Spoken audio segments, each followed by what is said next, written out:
I have too many books that I want to read.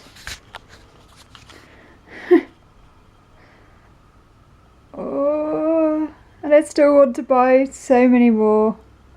Hi guys, welcome to my channel. Today I'm going to be talking to you about my massive TBR.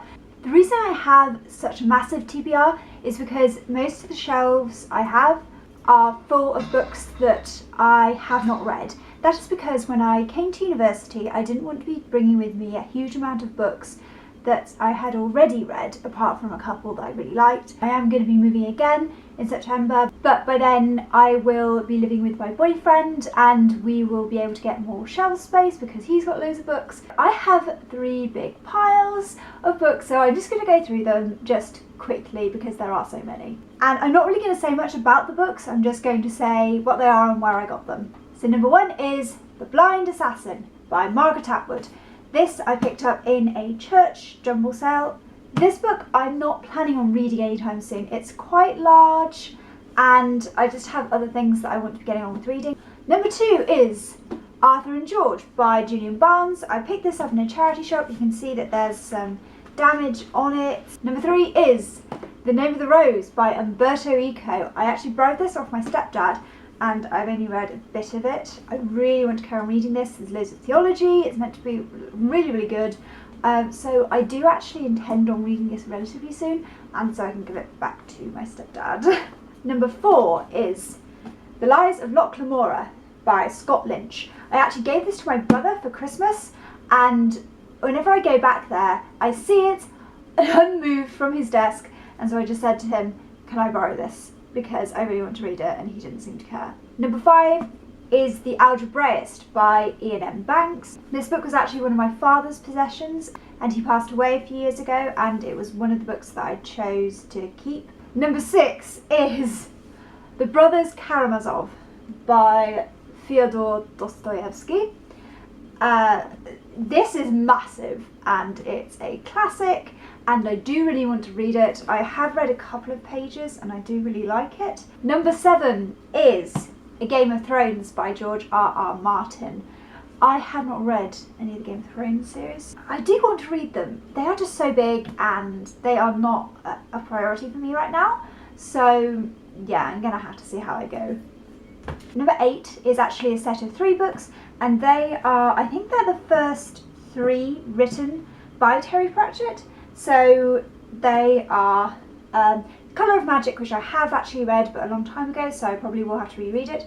The Light Fantastic and Equal Rights. I particularly want to read Equal Rights because it's first in the Witcher series. I bought this really cheap off eBay, and this leads me on to the rest, a number of other books which I also got from eBay, and they are all Terry Pratchett. So these are really 8, 9, 10.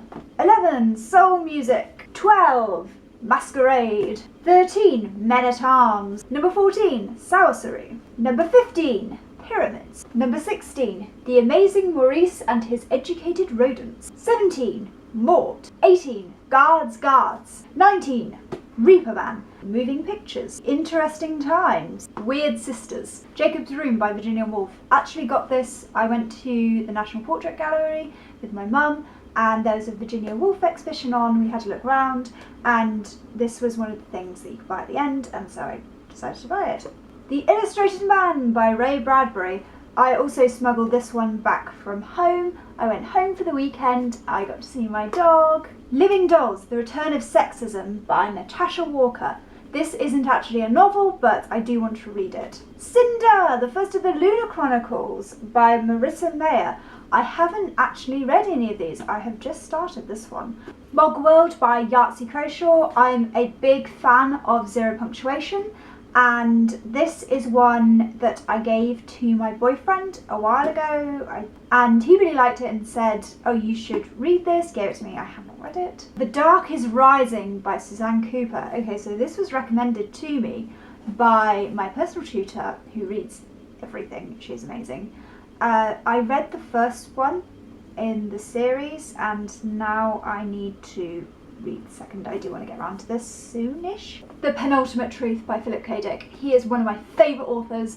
I'm so excited to read this. The Last Illusion by Parachista Kakbor. I talked to you about this a couple of videos ago.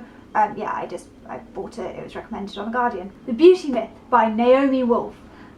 This is amazing. I have read some of it. I don't want to carry on reading it. It's not like Living Dolls. It is not a novel, but it is really important to feminism and to the fight back against misogyny and capitalism ruling women. So I'm very excited to carry on reading this. Ecstasy by Irvine Welsh.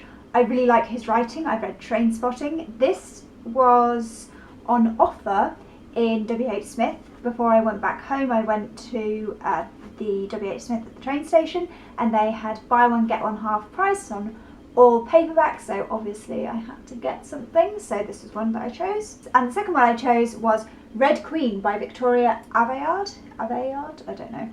I've heard so much about this, I'm really excited about it. And the final one is A Quest of Her Own, Essays on the Female Hero in Modern Fantasy by Laurie M. Campbell. So I bought this at the London Film and Comic Con in summer last year. This is a collection of essays about female heroism in literary fiction, so I'm really excited about that. So that is my amazingly big TBR, and I'm now going to do a lottery to see which book I read next after I've finished reading Cinder, which I'm currently reading. Okay, so I have written down everything. I put them all into this bag, so I'm just mixing them up, shaking them out a bit. Okay, and it is The Dark is Rising by Suzanne Cooper. I am quite excited by this.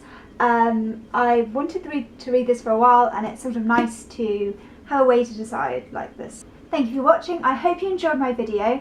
I will be back in a few days where I will be reviewing The Glittering Court by Rochelle Mead. If you like this video and you'd like to see more, please hit subscribe. If any of you guys moved out to go to university, how many books did you take? Did you take mainly ones that you haven't read like me, or did you prefer to take ones that are comforting, that you know well, that are your favourites? Let me know in the comments. Thanks for watching, and I'll see you soon.